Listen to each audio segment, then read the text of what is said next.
जिसकी टीआरपी, जिसकी ग्रोइंग बताया जा रहा है टीआरपी में। अब सबसे बड़ा सवाल कि जिस राइज एंड फॉल की टीआरपी इसीलिए आ रही थी क्योंकि इसमें पवन सिंह जुड़े थे। इस इंसान की वजह से शो की टीआरपी आसमान छूने लगी थी। एक वर्ड बार बार सोशल मीडिया पर रिपीट हो रहा है, टीआरपी टीआरपी टीआरपी। टीआरपी क्या है? टीआरपी से आप क्या समझते हैं? बहुत बार सुने होंगे पवन सिंह को राइज एंड फॉल में जाने से टीआरपी बढ़ गया है, बिग बॉस का टीआरपी घट गया है। पवन सिंह भोजपुरी का इकलौता पावर स्टार है जिसके वजह से बिग बॉस का टीआरपी घट गया है। टीआरपी का मतलब होता है टेलीविजन रेटिंग पॉइंट।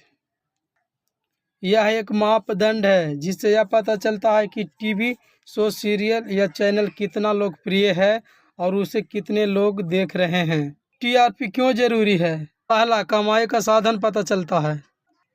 रैंकिंग, कौन सा चैनल नंबर 1 पर है। दूसरा, जो चैनल लोकप्रियता सबसे अधिक है, विज्ञापन वाले अधिक खर्च करते हैं। दूसरा, जो चैनल को लोकप्रियता सबसे अधिक है उस पर विज्ञापन वाले अधिक खर्च करते हैं।